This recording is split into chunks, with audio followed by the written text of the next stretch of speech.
Welcome back to the grind. In this video, I'm going to briefly discuss the next event, which is Gauntlet PVP event, as well as bring up some new changes that are coming with this PvP event. So the basics of the Gauntlet PVP event can be seen in a video that I will put in my description.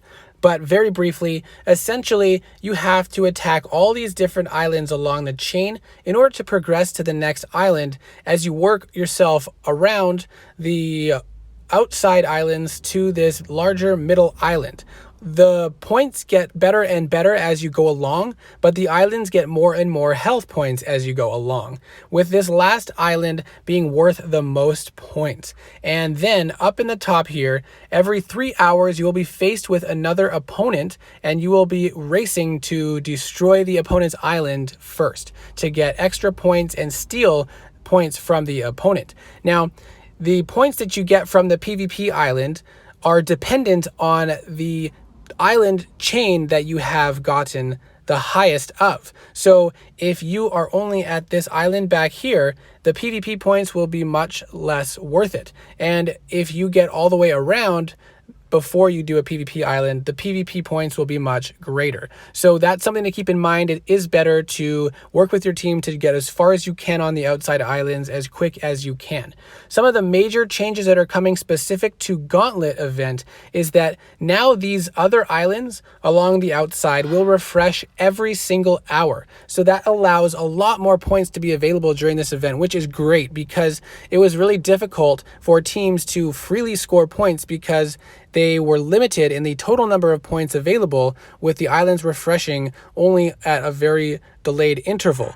This means that the players who wanted high points would end up taking points away from other players, so they couldn't even reach the minimum points needed for their team sigil prize. This island in the middle is the only one that will be different. It will refresh every 2 hours instead of every 1 hour, but that is still quicker than it used to be, which is awesome. I'm really happy about this change. Another big change that is coming is the PvP islands will now have double the amount of hit points required to defeat it. So this is kind of twofold, and I'm excited about this, but I know a lot of teams might not appreciate this change as much. This PvP island is the best option for scoring points. Your team individually will get more points for attacking the PvP island than the chain island, so everybody has more opportunity to get better individual scores for your team.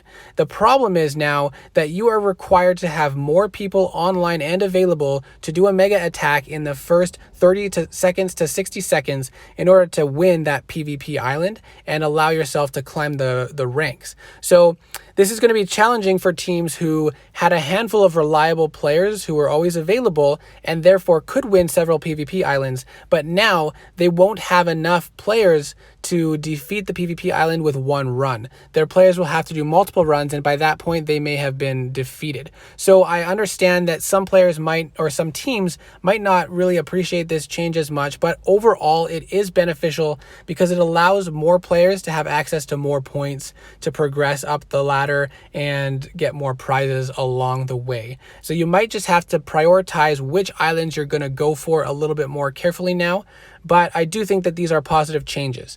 Another thing that they are discussing is not allowing players to remove all the towers from their base during PvP events. It is not really a major problem during this PvP event, but they are saying that in other events, especially Temple Raid, if a player is caught removing their entire base of towers with the intention of allowing another team to easily score points against them, then that will be considered cheating and may result in a ban. So that is something just to make you aware of, but I know they're still working out the details of how that is going to be enforced and what the actual guidelines are going to be. So I'll update you on that in the future. But once again, I do have a Gauntlet PvP event video that will be in the description below for you to check out. And good luck with the PvP event.